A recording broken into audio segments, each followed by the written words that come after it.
Hello again, everyone. Hi, everybody. What's up? I hope everybody's good. Yeah, I really do. I hope everyone is good. I know we're living in a very dark time, very sad, despondent time. A number of lives have been lost.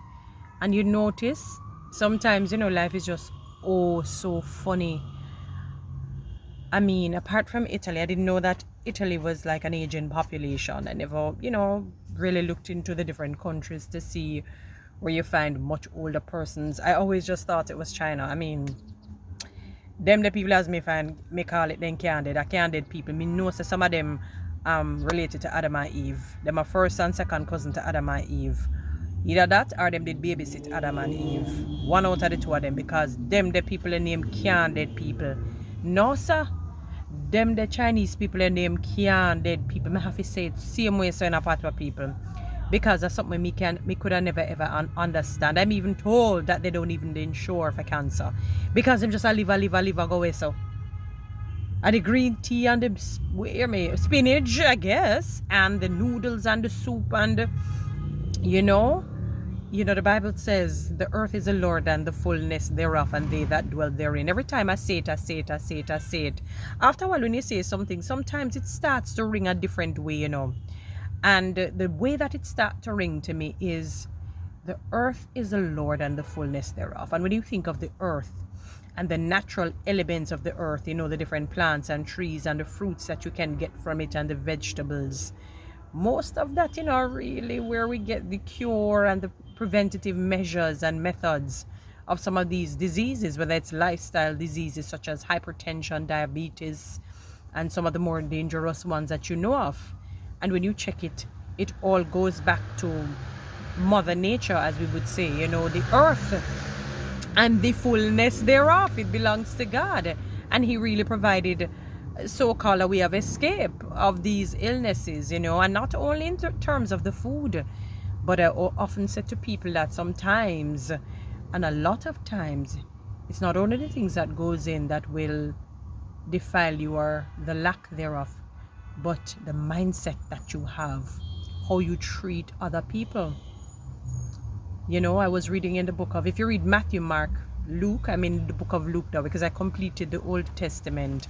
And if you read the book of, it's each of them giving their own experience from John the Baptist to Jesus' birth, death, burial, and resurrection. And it's marvelous reading the different versions using the Good News translation. I think the Good News translation is fantastic.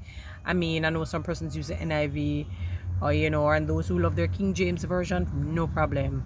But and I it's just I marvel at how each of them give their own experience and view or testimonials from others, about all of that I just mentioned. And Jesus said when they asked, basically what commandment really you should follow, what's the greatest commandment? And Jesus said to them, the greatest commandment is to love the Lord thy God with all of thy heart, with all of thy soul, with all of thy might, with all of thy mind. And the second is to love thy neighbor as thyself. That's the greatest of all, he said. Because really, if you follow those two, you can follow the others, And when we treat people poorly,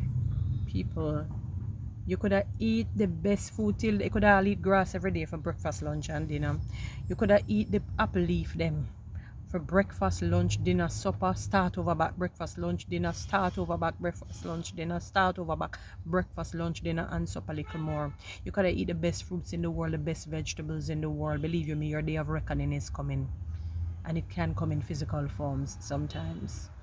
You can still develop diseases and sicknesses. And I'm not saying a good person can't either. But I'm saying, whatever seed you sow, you're going to reap.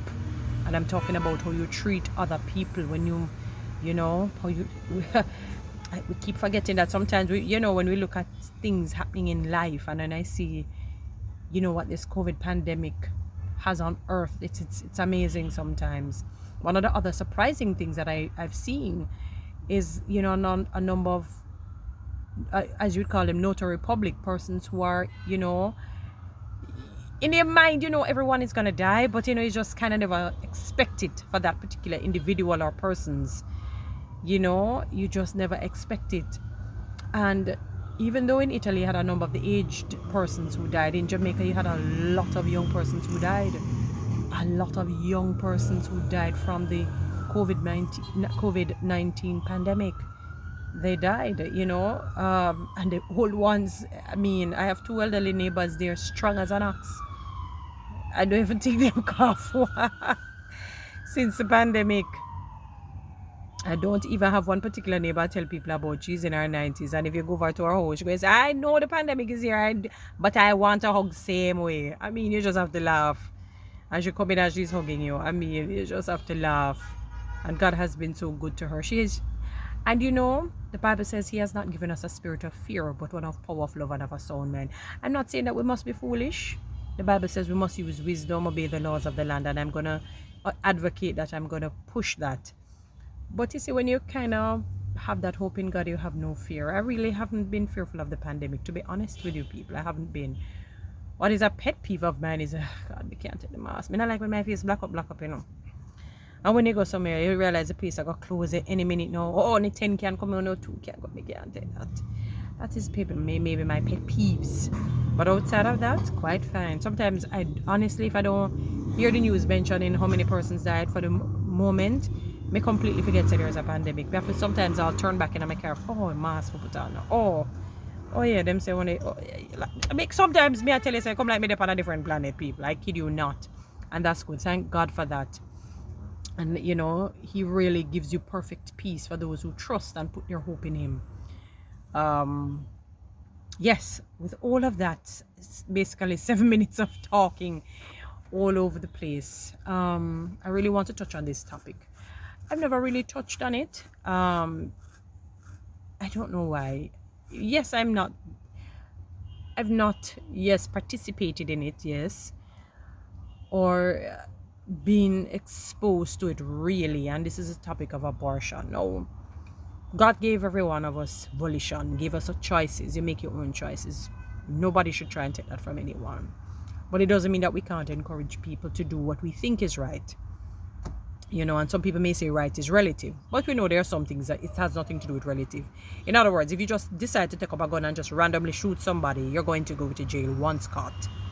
So if you want to consider that not right, I gotta stop your mindset, you know, but you're going to go to jail. You're going to pay for that crime. And if you don't go to jail, trust me, there's a God who sits and looks low, and He's going to make you pay for it, even though I love you. But you know, just like your child, if them give trouble, you know, if you want them to do better in life, you're going to have to chastise them and punish them, reprimand them. That's life. The topic of abortion, I was talking with somebody yesterday, and I didn't, you know, I didn't understand how the abortion went. And while the individual was talking, I couldn't manage to listen to further. It was heart-wrenching. It was awful hearing it, because I didn't know that is what went on. And if I can just put in a 2 cents for anybody who's thinking of doing abortion, I don't care if you're in a church and you got pregnant out of wedlock, carry your baby through. If you're raped, I'm not going to tell you that it's going to be easy mentally or psychologically, but I'm begging you, just carry the baby through. Please, I'd rather you carry the baby through, and if you find that maybe you can't grow the child up yourself, rear that child, better give it up for adoption. Don't abort the baby. And the individual was saying to me, and this is what they got from the doctors, because I guess they wanted to know how the abortion really takes place. And so the mother is injected, I guess maybe wherever they put it. I don't know if it's in the uterus or well, it could be the mouth. Maybe it's that in a way in the uterus. I guess so that it doesn't affect the mother herself. And it's saline mixed with poison, and they insert it whichever way they insert it. And that's one method. I'm not talking about the suction method, no. And what ends up happening, the baby, in whatever fecal stage the baby is in, it's a living being. He or she is now, she sees the danger coming, and that fight, you see how from that stage the fight is in us, and the baby from that stage begins to fight. That is why they say it takes maybe about 2 hours or more before the baby dies. The baby begins to fight because he or she wants to live.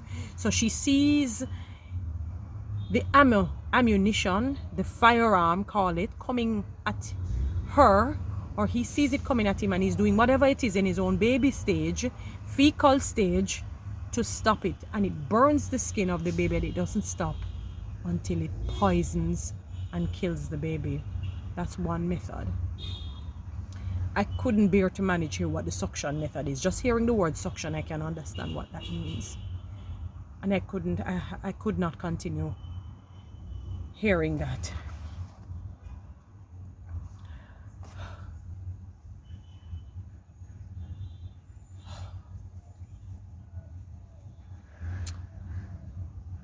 If any of you are pregnant and you're in church, and the reason why I'm specifically calling church, because usually women are shamed in churches. If they get pregnant, they feel hopeless, they feel despondent, they feel like an outcast, they're treated like an outcast. I don't care if you're in church, do not, please, I'm begging you, do not have an abortion. I'd rather you give up the baby for adoption, carry it to fruition. If you've been raped, I can't imagine that psychological trauma. I can't, and that physical trauma, I can't imagine it. But I'm begging you, somehow find the unction, the fortitude, pray, but carry that baby through. That baby might just be a world changer and a history maker. It can go the other way, but what if it goes the better way? And it's not only because of the child going the better way, it's still a human life. Just somehow find it in you to give that child the opportunity, whichever way it was conceived, whether it's in a forceful way, or maybe you got weak as a Christian woman, or sometimes you're not Christians but you grow up in a principled home. When I say principled, a home that just believes in having children in wedlock. And this is not only from Christendom, it's back in the day. You know, I was told that if teachers and certain persons, or even anybody, got pregnant out of wedlock, people look down on them. So it's not just about church. I'm asking you, please carry the baby through. No, you have cases where it's either the child's life or the mother's life. You make that decision. It may be better if they keep the mother, because at least you can have more. Some mothers will say, do not kill my baby, make my baby come through. You have that. Whichever choice is made. I can understand that. I wouldn't even consider that. Yes, you have to abort the baby. It's a little different in that case now, you know. But when you consciously make a decision out of, because you don't want to be shamed and disgraced, or you may have been raped and you just don't want to carry the baby through, maybe you don't have any financial backing or a man to be there for you, ladies, please carry your baby through. Just carry your baby through. Please, I'm asking you. When I was told how one of the ways in which the abortion, what it does to the baby, and the baby in the fecal baby, or the baby, whatever stage they are at, they're fighting for their life at least 2 hours or more. Can you imagine 2 hours worth of fighting at that stage for their lives? They already understand that in the body. Please, please, I am begging you. I know you have all rights to your body because God gave us volition, but just give that baby an opportunity. Give that baby an opportunity to live somehow. He or she can be a world changer and a history maker. Please, please don't abort your baby. Don't abort your baby. I don't care where you are, whether in church, you're in church, out of church. I'm sorry if it is that you were raped. I am so, so sorry. I'm just asking you, please. Just find it in your heart to not abort the baby and just carry that baby through. Sometimes you end up can't having any more children, and psychologically it damages you. That guilt sometimes doesn't leave you unless divine intervention comes. Please, I beg you, please, ladies, please enjoy.